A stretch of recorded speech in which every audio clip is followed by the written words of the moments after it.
Okay, next up we have Bhaskar Ghosh. He is a partner at 8VC, and he wanted you to know that he's a failed cricketer, but he has also been associated with the only 24/7 Indian classical music festival called Ragas Live, which takes place in Brooklyn, New York. And he was very disappointed that I lived in New York and I've never been there. So sorry about that. And he is going to be joined by Nitin Bajaj. So come on up. Thanks, Neha. Yeah, we can use. You can use that. Thank you. So this was supposed to be a TED-style talk, but Bhaskar is different. He is a rebel, so we said we're not going to do a TED talk. We'll do something more fun. Bhaskar, please come on. And obviously, this is a tough act to follow with Ramanujan and Professor Takeda. So we'll make sure to make it interesting. And brief. Say that? And brief. Yeah. Yes, of course. So let's start with, I mean, a lot of people here know you, Bhaskar, but in a minute, tell us, who is Bhaskar? Oh boy, this is like a therapy session anyway. Thanks to Amar and Amita for doing this. I don't know, I'm, standard track, came here to do my PhD on the East Coast, spent many years building software and building stuff, and companies that ended up doing quite well, Oracle and Yahoo and LinkedIn. Took a company public, and then luckily came into venture capital and have learned a lot supporting entrepreneurs. And I've had some fun doing nonprofit and other stuff on the side. And have a wonderful family, and my son is standing there. Hey, Nikhil. So you could have done many different things, which you have, but you've chose to become a VC, make your life difficult, chase some deals, and done extremely well. But you've had an extremely different engagement with the Indian community in the US.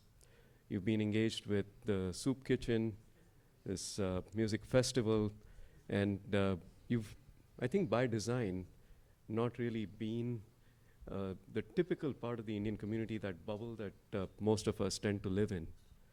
Give us a sense for why, but also what have been some of your experiences and learnings through that.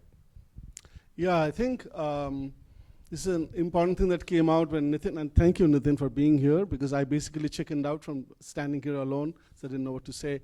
I think it's important, something that came out in our discussions was so many of us here are lucky to be here, and this is an amazing elite group. I think engaging in society outside the Indian community is probably extremely important for us Indian Americans, and I think that has happened to me accidentally. So when I was at Yale, I was lucky to run a soup kitchen run by this historian named Paul Kennedy, who wrote this great book, Rise and Fall of the Great Empires, which all of us should read. I was lucky to run a film society, which had nothing to do with India. We also started the first Indian group at Yale called Porichoy back in 1992. I think one of the things that happened to me, luckily, is I'm from this little city called Calcutta, and as part of my volunteer work at the soup kitchens at Yale, I went back to Calcutta multiple times and worked for this famous lady in Calcutta named Mother Teresa. And I spent a lot of time with Catholics, and not in so much as in a religious way, but just as people who gave back to society, were part of something vital. And I was lucky, along with my wife, to be part of the Catholic circuit of San Francisco. Being part of soup kitchens, but also being part of political groups. And I would say accidentally, all of that has formed a good life where as an Indian American, my wife is from the US, she's Indian American. As Amar likes to point out, my truly distinguishing factor is that my wife is a Tamil American. Thank you, Amar. I'm not. I think all of that has contributed to giving my family, me, and lots of friends around us a bedrock to operate from in this rapidly changing country, while we try to find expression of us as builders, capitalists, tech people, which I am very much, all three. And I'm out doing new things in the future, even now. But it's really important to engage in society, not just as Indians for Indians, but also Indians who are relating to the grassroots of people who are not like us. Because I think in the current situation of the country politically, it's really important that we are seen as people who give back but are organically part of the rest of the country, of the Midwest, of the Deep South, while we also do things for Indians. Yes, so I've been lucky that all of that has organically happened, and it's not something I decided to do.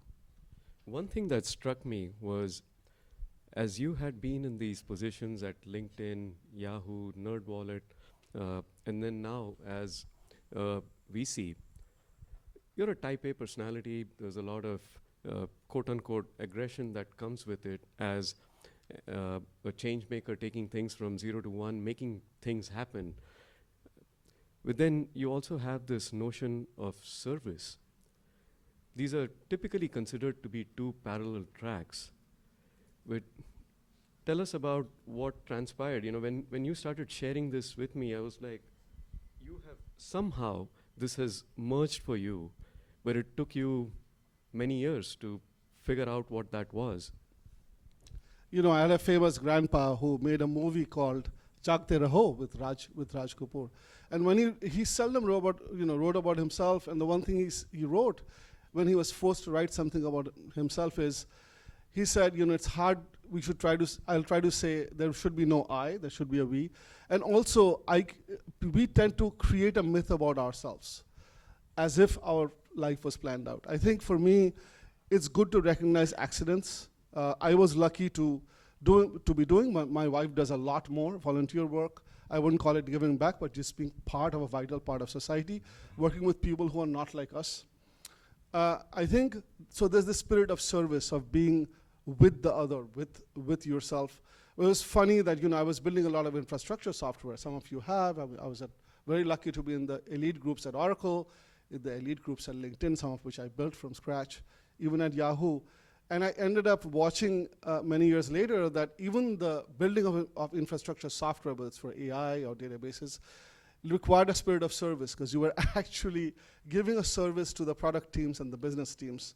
And same thing has happened as a VC. I think it's important. There are many kinds of VCs. There are VCs who would say, I'm going to give you money and go away. But I choose to be a VC who spends a lot more time with entrepreneurs, providing a service, listening closely. How effective I am, I don't know. So I think the spirit of service is a style. I think if that works for you, it's good to adopt it. It should be largely free from ego. Now the flip side is why this is a bimodal calculation is many of us in this room, I would say, are high achievers. We're alpha. We tend to understand things. We tend to anticipate things. So we want to see change. For me, I'm going to go out and build something in AI-enabled services. I was talking to my friend Anurag Jain about it. And it's going to be, you know, profoundly impactful and changing what AI-enabled BPO and services means. So we want to go make change. The question is, what style do you bring to the table? You know, do you go ram things? Do you get buy-in? Do you listen? So I think the spirit of service is a style that you may want to adopt, but change is a constant. And I feel like whether it's in business, it's, you know, raising a fund, building a new company, being part of change and effective changes and kind of affecting change is extremely important for us in the room. Two things. One, what can this room take away from your learnings over the past almost 3 decades of merging these two parallel tracks? And once you finish that, I have another question for you. This all is embarrassing. It sounds like I've planned it out. No, these are all patterns that tend to emerge. So we should all be watching our own lives and behaviors and seeing what kind of patterns emerge. I think that's important because, you know, milestones tend to be cyclical. Family, homes, wealth, building companies, once you start hitting milestones, they keep coming back. I think it's been important for me to figure out how do I come across. And I would say the most important thing I am feeling, as well as being part of Indiaspora, is, you know, learning should not end. We should not consign ourselves to our echo chamber. There's a lot of change happening outside. And if you stop your learning loops, there was this Japanese filmmaker named Beat Takashi who said, if you stop bicycling, you die. Something like that, right? You have to maintain change. I would just encourage myself, all of us, to say, you know, where is the next learning happening? Be part of a change. Go figure out, put yourself out there. Try to be vulnerable. Try to be stupid. Don't worry about failure too much. And I'm going to bring it back to how fortunate all of us are in Silicon Valley, there's this culture of, respecting failure, respecting that you put your body and your time on the line, which I don't think exists in most other parts of the world. So we are very fortunate. So, let's keep learning and let's figuring out where you want to affect change. Maybe with a spirit of service, maybe not. Let's get some shit done, right? Thank you, Never Bhaskar. mind. Thanks, everyone.